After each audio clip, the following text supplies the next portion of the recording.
Kira had lived for 347 years,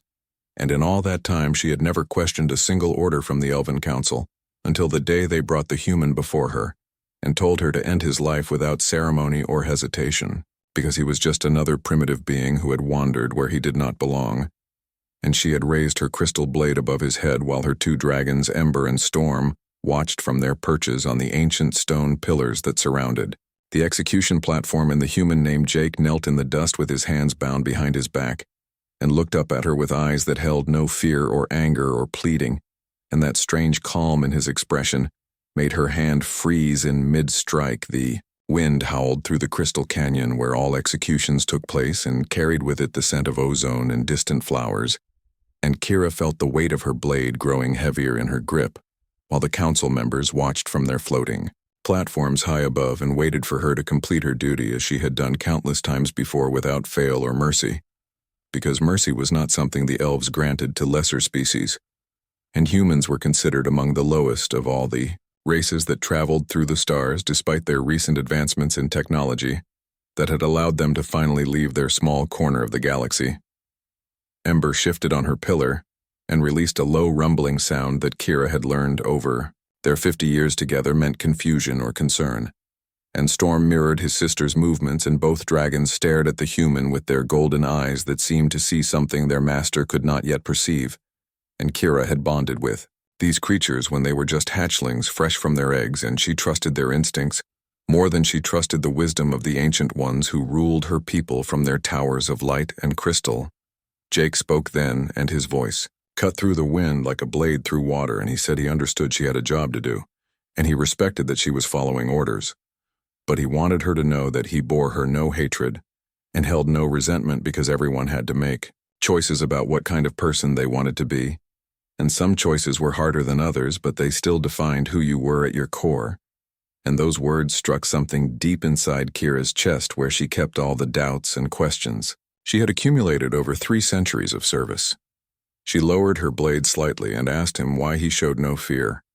when death stood above him ready to fall, and he smiled and said, "Fear was just an emotion like any other, and you could choose whether to let it control you or whether you would remain in control of yourself." And he had made peace with his mortality long ago, because humans did not live for centuries like elves, and they learned early that life was precious, exactly because it was brief, and every moment mattered more when you knew your time was limited. The council members began to murmur among themselves, and one of them called down to Kira, asking why she had not yet completed her task, and reminding her that she was the executioner and had sworn an oath to carry out all sentences without question or delay. And she felt the weight of that oath pressing down on her shoulders like chains made of starlight and obligation. But she also felt something else stirring in her heart that she had not experienced in longer than she could remember, and that feeling was doubt about whether what she was doing was right, or just, or necessary. Kira sheathed her blade, and the sound of crystal sliding into its scabbard echoed through the canyon like thunder, and the council members erupted in shouts of outrage and disbelief, while Ember and Storm launched themselves from their pillars and landed on either side of the human, with their wings spread wide in a protective stance that made it clear they had chosen a side in this confrontation. And Kira stepped back and told the council that she would not execute this human because he had committed no crime worth dying for, and trespassing on elven territory was not a capital offense in any fair system of justice. The head counselor descended from his platform, and his face was twisted with rage as he declared that Kira had broken her sacred oath and would face punishment for her disobedience, and he demanded that she explain herself and justify this unprecedented act of defiance against the will of the Ancient Ones, who had guided their people for 10,000 years across hundreds of worlds. And Kira met his gaze without flinching and said she had finally realized that blindly following orders without questioning their morality made her no different from a machine, and she refused to be a tool of oppression any longer. Jake stood up slowly, and the bonds around his wrists fell away because Ember had burned through them with a precise burst of flame that left his skin untouched, and he moved to stand beside Kira and said he had information that the council needed to hear whether they wanted to listen or not. And he pulled a small data device from his pocket and activated it, and a holographic display materialized in the air, showing images of darkness spreading across star systems and consuming everything in its path like a void that devoured light and matter and life itself. The images showed worlds that had been reduced to empty husks and space stations that floated dead and silent in the black, and ships that had been torn apart by forces that defied all known physics. And Jake explained that he had been exploring the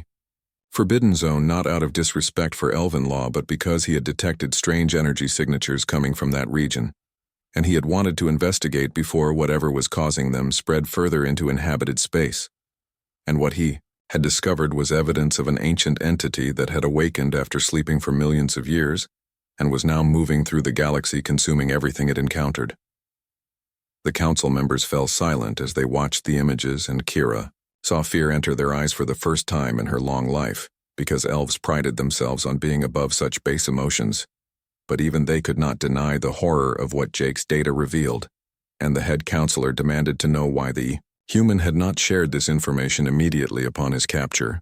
And Jake said he had tried, but no one would listen to him, because he was just a primitive human, and his words carried no weight in elven society. Kira felt anger rising in her chest, as she realized that the council had been willing to execute someone who might hold the key to saving their entire civilization simply because of prejudice and pride, and she asked the counselors how many other warnings they had ignored over the key. Years, and how many opportunities for alliance and cooperation they had rejected,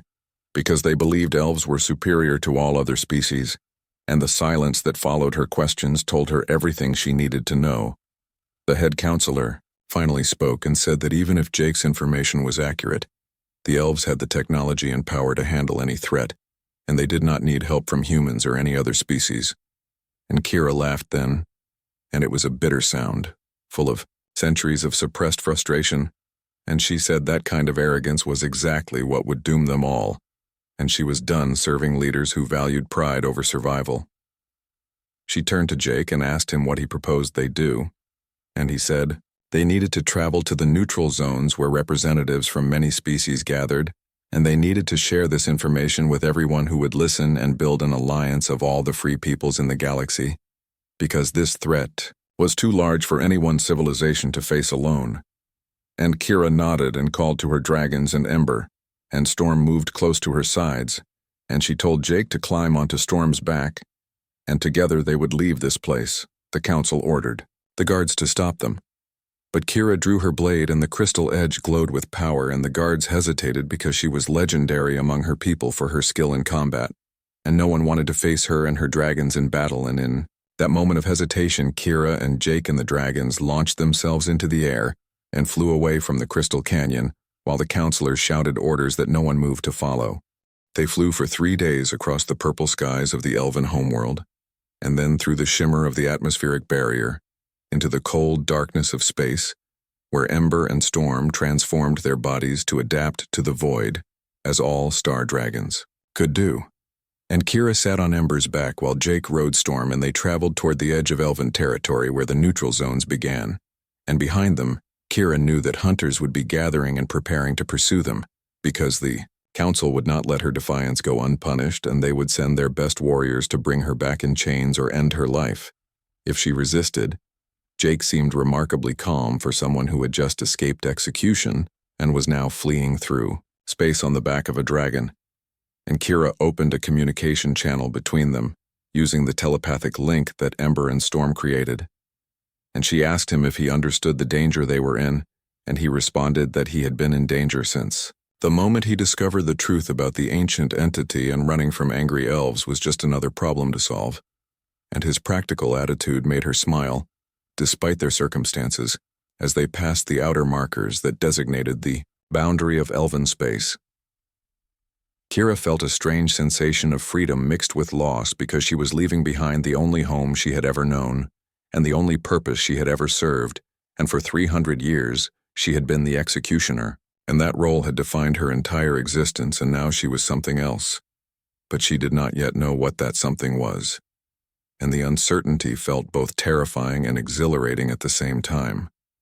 Storm sent her an image through the dragon, link of a small space station floating ahead of them in the darkness, and Jake explained that this was a trading post called the Crossroads, where dozens of species came to exchange goods and information, and no single government claimed authority over it. And the station maintained strict neutrality in all conflicts, which made it the perfect place to begin building the alliance they needed. And Kira had heard of such places,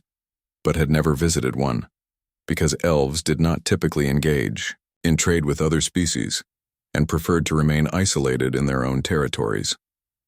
They approached the station carefully and requested permission to dock, and after a brief conversation with the station's automated systems, they were directed to a landing bay on the outer ring,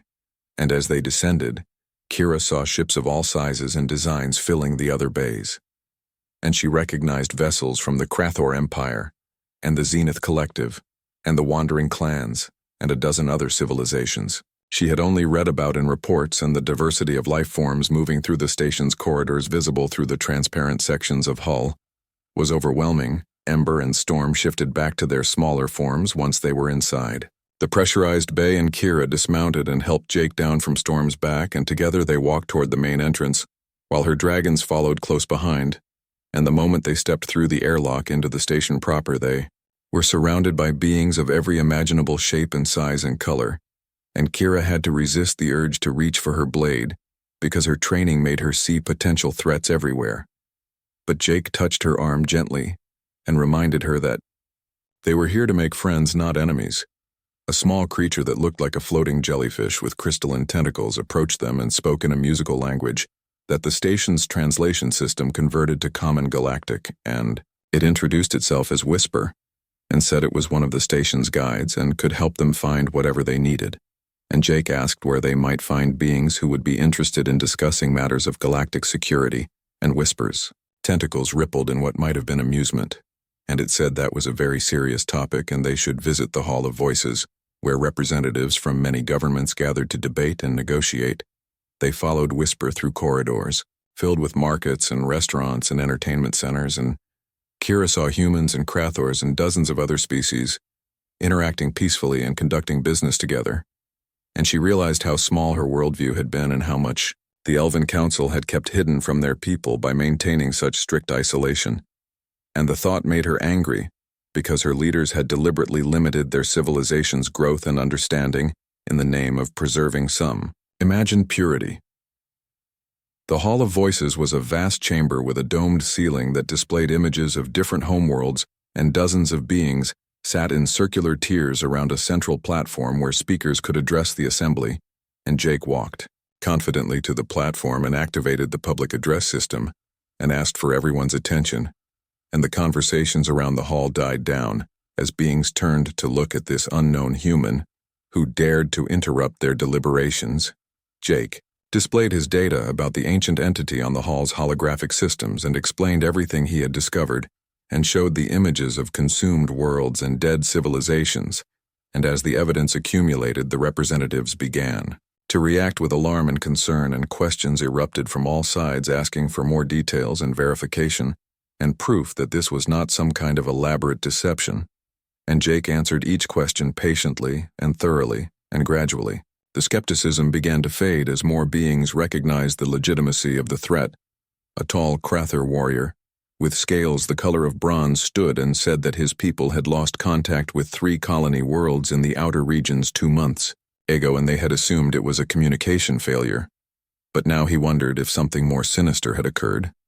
And a representative from the Zenith Collective added that they had detected unusual energy readings in several sectors that matched what Jake's data showed, and slowly a picture began to emerge of a threat that was already affecting multiple civilizations. But no one had connected the pieces until now.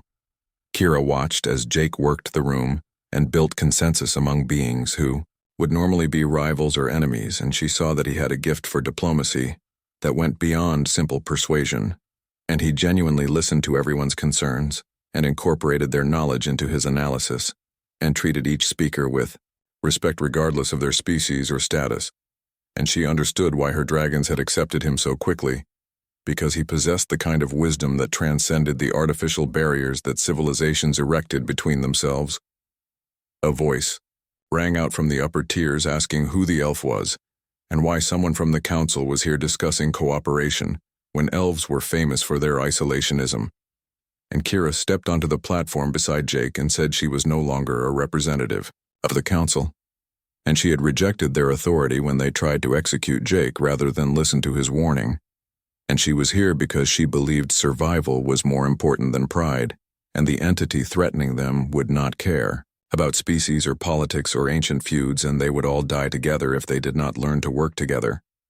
Her words caused a stir among the assembly, because it was unprecedented for an elf to openly defy the council,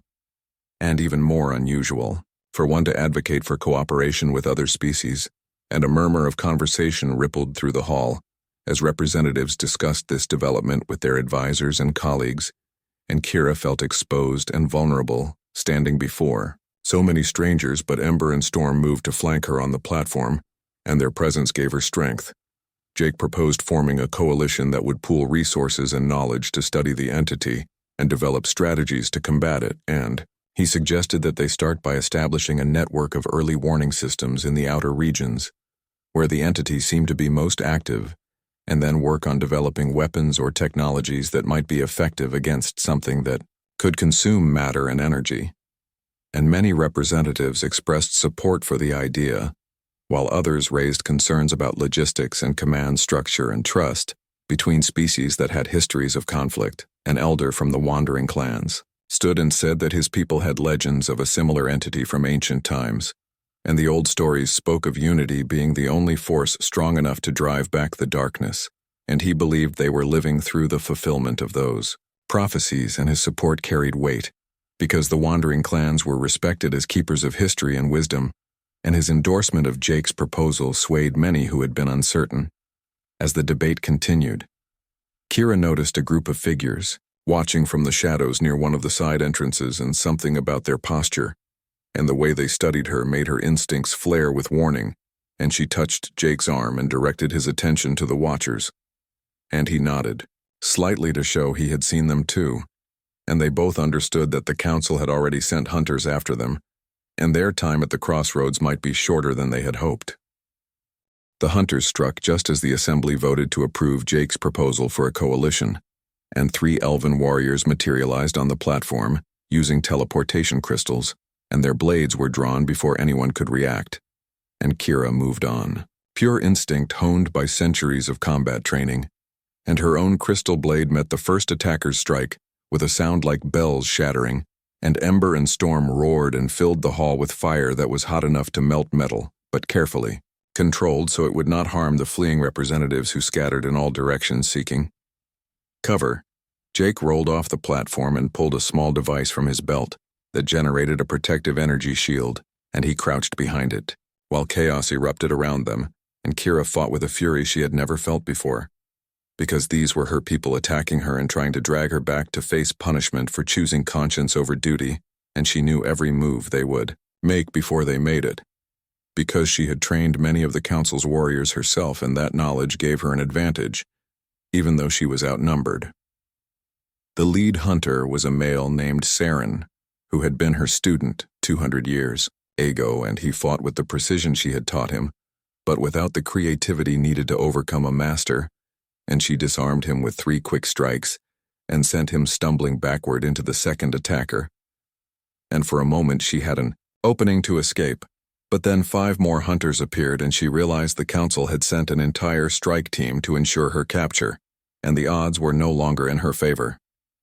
Storm crashed into 2 of the hunters and bore them to the ground, under his weight, while his claws scraped against their armor looking for weak points, and Ember circled above, breathing precise streams of flame that forced the other hunters to break formation and seek cover behind the assembly seats, and Kira used the momentary confusion to grab Jake and pull him toward one of the side exits, while her dragons covered their retreat. But Saren recovered faster than she expected, and threw a binding crystal that wrapped around her legs with glowing chains, and pulled her to the ground. Jake turned back and fired his shield generator at the crystal, and the 2 energy fields interacted in a cascade of sparks that shattered both devices and freed Kira's legs, and she jumped to her feet, and they ran together, while the hunters pursued and the station's security forces began arriving, but seemed unsure whose side to take in a conflict between elves and a human, and a rogue executioner and her dragons. So they simply tried to evacuate civilians and contain the damage.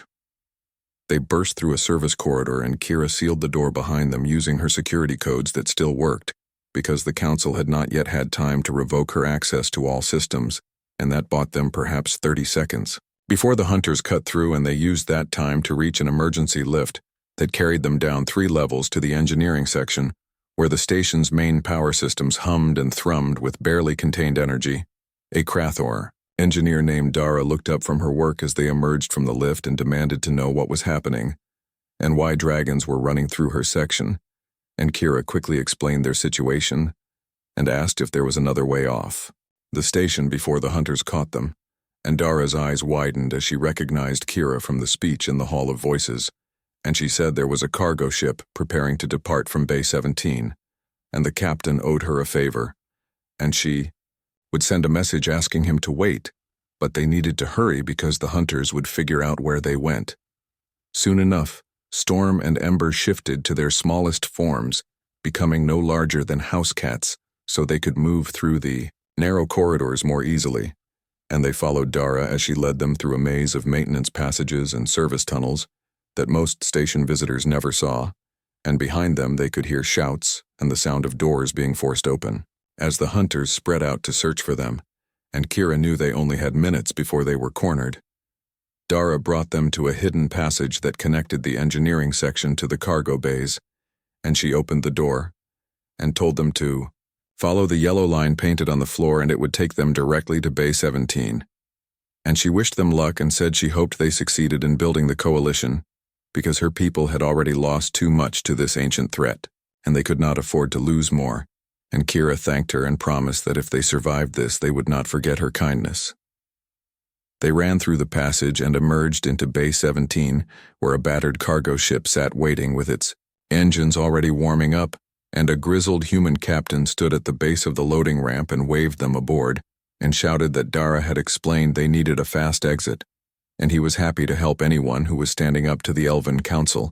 because in his opinion, those prissy pointed ears had been acting like they owned the galaxy for far too long.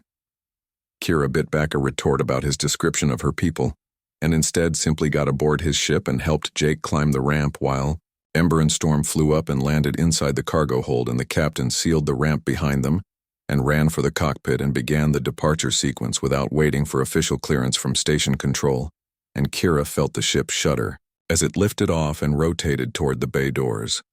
The hunters burst into the cargo bay just as the ship passed through the atmospheric barrier and entered open space, and Saren stood at the edge of the bay staring after them with an expression of frustrated anger. And Kira watched him through the rear viewport and felt a pang of regret, because he had been a good student and might have been a friend in different circumstances, but the gulf between them now was unbridgeable, and she had made her choice. The captain introduced himself as Tom Chen and said he ran supplies between the neutral zones and the outer colonies, and he had been hearing strange reports from some of his regular stops about entire settlements going dark and ships disappearing without distress calls, and he was glad someone was finally taking the threat seriously, instead of dismissing it as pirates or equipment failures, and he asked where they needed to go, and Jake said they should head for the Zenith, Collective's primary research station, because that civilization had the most advanced sensor technology and might be able to track the entity's movements. Tom programmed the coordinates and engaged the faster-than-light drive, and the stars stretched into lines as they jumped away from the crossroads and relative safety into the unknown, and Kira sat down on a cargo crate and let herself feel the exhaustion that came from fighting people she had once called allies, and Jake sat beside her and asked if she was all right, and she said she did not know how to answer that question, because everything she'd believed about her life and purpose had been torn apart in the span of a few days. He told her that he understood what it felt like to have your worldview shattered because he had experienced something similar when he first discovered evidence of the ancient entity and realized that humanity's dreams of exploring and settling the galaxy might end before they truly began, and he had spent weeks in denial and anger before accepting that the universe was far more dangerous and complex than he had imagined, and the only way forward was to adapt and find allies and keep fighting even when the odds seemed impossible. Kira looked at this human who had faced death with such calm, and who had convinced an entire assembly of representatives to work together despite their differences, and who was still trying to comfort her, even though he had his own fears and doubts. and she understood why the dragons had accepted him and why she had been unable to kill him. And there was something in his spirit that refused to give up or give in, and that quality was more valuable than all the technology or magic her people possessed. Ember and Storm curled up near them, and their warmth filled the cargo hold, and Jake pulled out his data device and began reviewing the information they had gathered from the representatives in the Hall of Voices. And he made notes about which civilizations had resources that could be useful, and which had already been affected by the entity. And he was already planning their next moves and building strategies for the coalition before it had even formally organized. And Kira watched him work and felt something she had not felt in centuries, and it took her a moment to recognize the emotion as hope. Tom called back from the cockpit that they would reach the Zenith research station in approximately 6 hours, and they should get some rest while they could, because once they arrived, things would probably get complicated again. And Kira agreed and closed her eyes and let herself drift into meditation, while the ship carried them deeper into space and further from everything she had known and closer to a future that was uncertain, but full of possibilities that would have been impossible if she had simply followed her orders and executed the human who was now her ally and perhaps her friend. The Zenith Collective's research station appeared like a massive crystal flower floating in the void, with dozens of petals that were actually laboratory modules extending from a central hub, and each petal glowed with different colors representing the various research projects being conducted. And Tom guided his cargo ship through the security checkpoints and docking procedures, while Jake transmitted their credentials and explained their mission, and after several tense minutes, they received clearance to land in one of the visitor bays. A Zenith scientist named Lyra met them at the airlock, and her species looked almost human, except for the silver skin and the way her eyes could shift between different wavelengths of light to see things that organic eyes normally could not detect. And she led them through corridors lined with windows that looked out at experiments being conducted in zero-gravity chambers and energy fields that contained reactions too dangerous to perform on inhabited worlds. And Kira had never seen anything like this, because Elven research focused on magic and crystals, rather than the kind of pure science that the Zenith had mastered. Lyra brought them to a conference room where several other scientists were already waiting, and Jake immediately launched into his presentation, showing all the data he had collected and the new information provided by representatives at the crossroads. And the Zenith scientists listened intently and asked detailed questions about energy signatures and temporal distortions and spatial anomalies, and their technical vocabulary was so advanced that even Kira struggled to follow the conversation despite her centuries of education. One of the scientists, named Marcus, had been studying the same region of space where Jake had detected the entity, and he had his own data that correlated with Jake's findings, and when they combined their research, the picture became clearer and more terrifying, because the entity was not moving randomly but following a pattern, and that pattern suggested intelligence and purpose rather than just blind consumption. And Marcus calculated that if the entity maintained its current speed and trajectory, it would reach the core systems, where most of the galaxy's population lived, within 2 standard years. The scientists debated what kind of being could consume matter and energy on such a scale, and whether it was a natural phenomenon or some kind of weapon left over from an ancient war, or perhaps a living creature that existed on a scale beyond normal comprehension. And Lyra suggested they needed to capture some of the entity's energy for analysis, to understand its composition and weaknesses. But Marcus pointed out that every probe they had sent into the affected regions had been consumed before transmitting useful data, and they needed a new approach. Jake asked if the Zenith had any way to create a shield that could protect a probe long enough to gather information, and Lyra said they had been developing a new type of quantum barrier that existed slightly out of phase with normal space, and in theory it might be able to resist the entity's consumption for several minutes, and that would be enough time to collect detailed readings if the probe was properly equipped. And Jake volunteered to pilot the probe himself, because he had the most experience with the entity's energy patterns and would know what data to prioritize. Kira immediately objected and said that sending Jake into danger was unacceptable, because he was the one who had brought everyone together, and without him, the coalition might fall apart before it truly began, and they needed to find another way. But Jake shook his head and said he was not irreplaceable, and the information they would gain was worth the risk, and besides, the quantum barrier would protect him. and Lyra's calculations showed a 73% chance of success, which was better odds than most military operations. The debate continued for hours, and Kira grew increasingly frustrated because these scientists treated Jake's life as just another variable in their equations. But she understood that he had already made up his mind, and nothing she said would change it. And finally she agreed, but only if she could accompany him in a separate probe and provide backup in case something went wrong.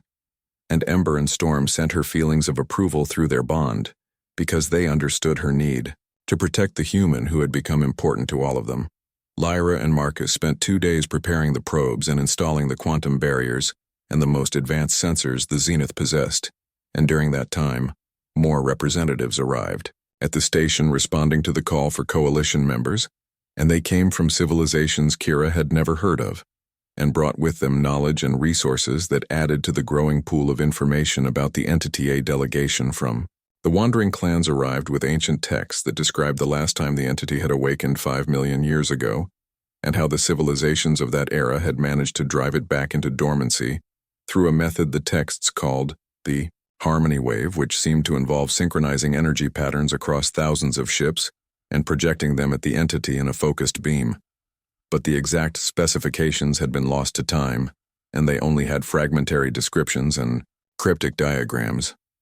Jake studied the ancient texts with growing excitement and said he believed the harmony wave was the key to defeating the entity, because everything they had learned suggested it consumed matter and energy by disrupting the fundamental forces that held reality together, and a synchronized energy pattern might be able to stabilize those forces and prevent the disruption, and if they could gather enough data from their probe mission, they might be able to recreate the harmony wave using modern technology. The day of the mission arrived, and Kira suited up in the pilot gear that the Zenith had modified to fit her elven physiology, and Jake did the same, and they walked together to the launch bay where 2 small probe ships waited, with their quantum barriers already activated and shimmering with an iridescent glow. And Tom Chen was there to see them off, and he gripped Jake's shoulder and told him to come back safe because the galaxy needed him. And Jake smiled and said he would do his best. Ember and Storm could not accompany them into the affected region because the entity seemed particularly drawn to concentrated life energy, and dragons qualified as very concentrated indeed. So they stayed behind at the station, and Kira felt their anxiety through the bond, but also their confidence in her abilities, and she promised them silently that she would return with Jake safely. The probes launched together and accelerated toward the coordinates where the entity's presence was strongest. And as they traveled, Kira kept her sensors locked on Jake's probe and maintained constant communication with him. And he seemed calm and focused and talked about what they might discover and how it would help them save countless lives, and his optimism was infectious. Even though Kira's combat instincts screamed that they were flying into mortal danger, they reached the edge of the affected region, and immediately all their instruments went haywire, as reality itself seemed to twist and bend around them, and Kira saw through her viewport something that her mind struggled to process because it looked like space was being erased and replaced with nothing. And not the normal nothing of empty space, but an absolute absence. That seemed wrong on a fundamental level. Jake's probe dove deeper into the region, and Kira followed, while their quantum barriers held against the entity's influence, and they began collecting data at a furious pace, and the sensors recorded energy, patterns and temporal fluctuations and dimensional distortions and everything. They measured, confirmed that the entity was indeed disrupting the forces that held reality together and consuming the freed energy. Then something reached out from the nothing and touched Jake's probe, and Kira watched in horror as the quantum barrier began to flicker and fail much faster than Lyra's calculations had predicted, and Jake reported that his systems were failing, and he was preparing to retreat. But the entity's influence had grown stronger and was pulling him deeper into the affected region, and his engines were not responding properly. Kira did not think or plan or calculate odds, and she simply acted on instinct and love and loyalty, and she fired her probe's grappling cables at Jake's ship and locked on and reversed her engines to full power, and began pulling him back toward safety, while her own quantum barrier started to show signs of strain from the increased load, and the entity seemed to notice her interference and shifted its attention to both probes. Jake shouted for her to release him and save herself, but Kira ignored his protests and focused all her will on maintaining her grip on his probe and dragging them both out of the entity's reach, and Ember and Storm felt her distress through their bond. And they did something unprecedented and channeled their own life energy across the vast distance to reinforce her quantum barrier and give her the strength she needed to complete the rescue. They burst free of the affected region with both probes heavily damaged but intact and all their data successfully recorded, and Kira felt exhaustion wash over her like a wave, but she maintained control long enough to guide them back to the research station where emergency crews were waiting to extract them from their damaged ships, and Lyra and Marcus rushed forward to download the sensor data, while medical teams checked both pilots for radiation exposure or other injuries. The data they collected from the probe mission proved invaluable, and the Zenith scientists spent weeks analyzing every detail, and what they discovered was both encouraging and terrifying, because while they confirmed that the harmony wave concept from the ancient texts could theoretically work,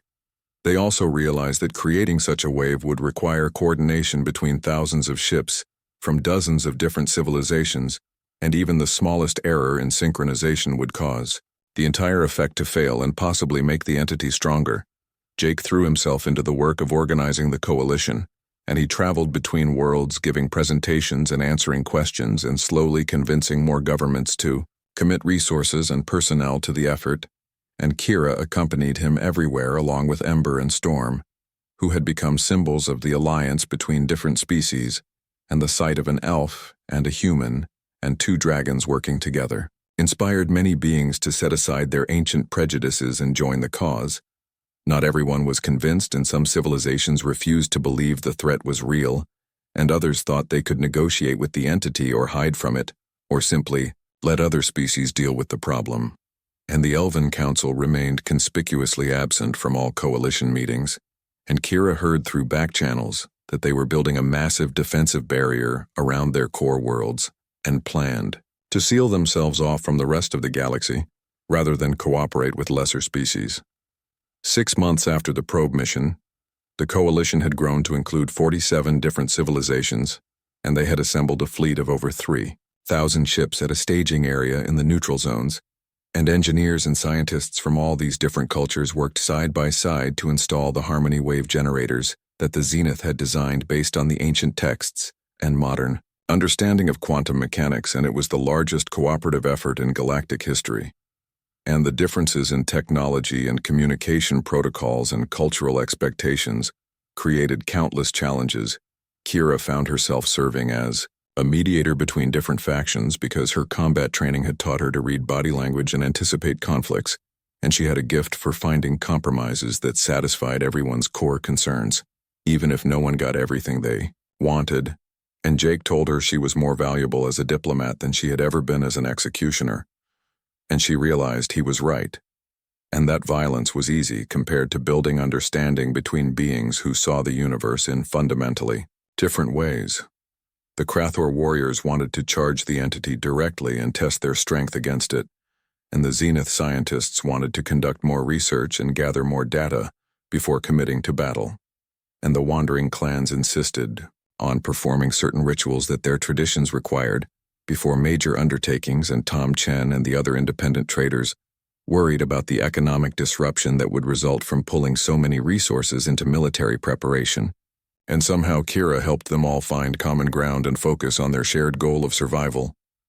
Training the fleet to operate in perfect synchronization proved to be the greatest challenge because each civilization had different command structures and tactical doctrines, and even their basic understanding of three-dimensional space combat varied based on how their species perceived reality.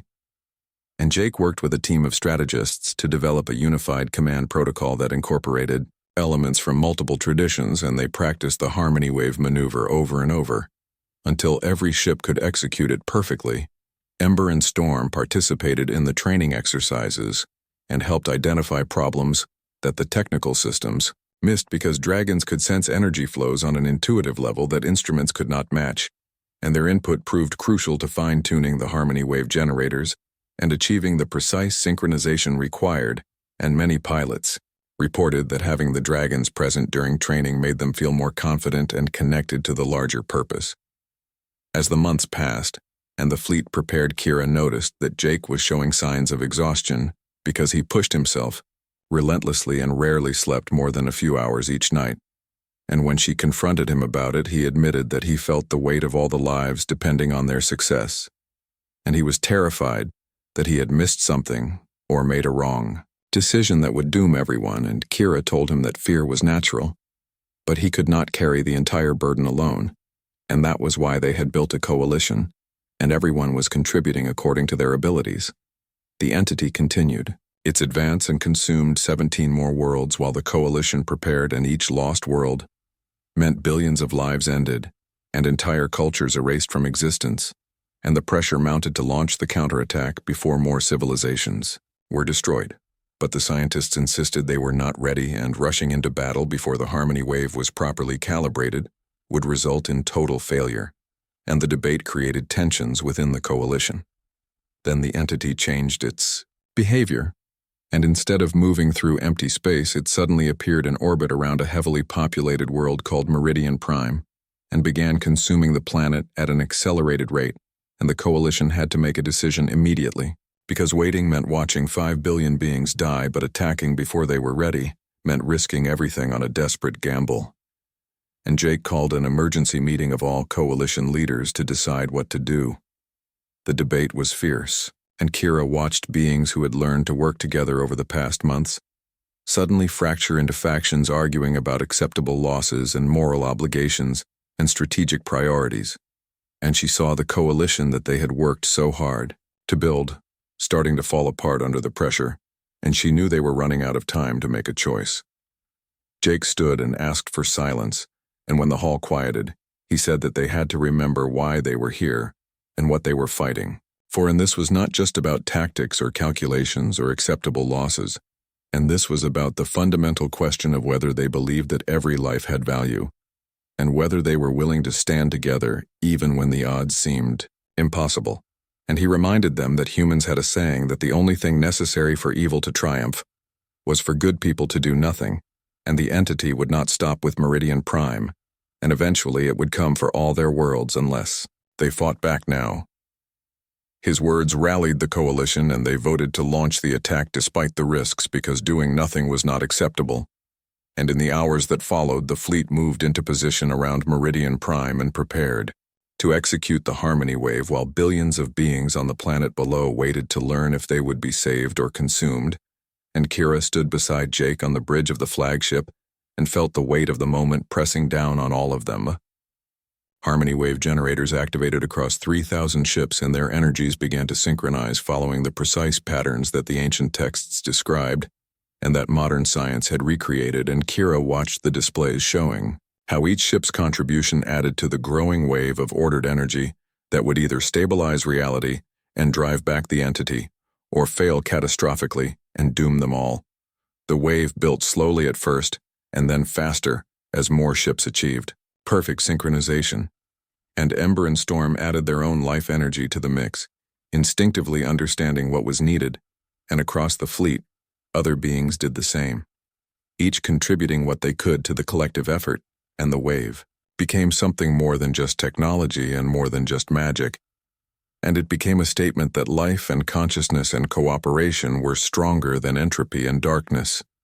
The wave struck the entity, and for a moment nothing happened, and Kira felt her heart sink thinking they had failed. But then the nothing that surrounded Meridian Prime began to retreat, and reality reasserted itself, and the entity pulled back from the planet and from the system, and the wave continued to push it back, forcing it to withdraw from the regions it had consumed, and Kira saw through the sensors that the affected areas were beginning to heal, and space was returning to its normal state. The fleet maintained the harmony wave for 6 hours until the entity retreated beyond their sensor range and into the deep void between galaxies, and when they finally powered down the generators, every being in the fleet felt the exhaustion of that sustained effort, but also the exhilaration of victory, and they had proven that cooperation could overcome even the most terrible threats, and Meridian Prime was saved along with its 5 billion inhabitants. Jake collapsed from exhaustion, and Kira caught him before he fell and called for medical assistance. And as the doctors took him to the medical bay, he looked at her and smiled and said they had done it, and they had saved the galaxy, not through the superiority of any one species, but through unity. and she smiled back and said that the human she could not kill had indeed become the universe's hope, just as fate had intended.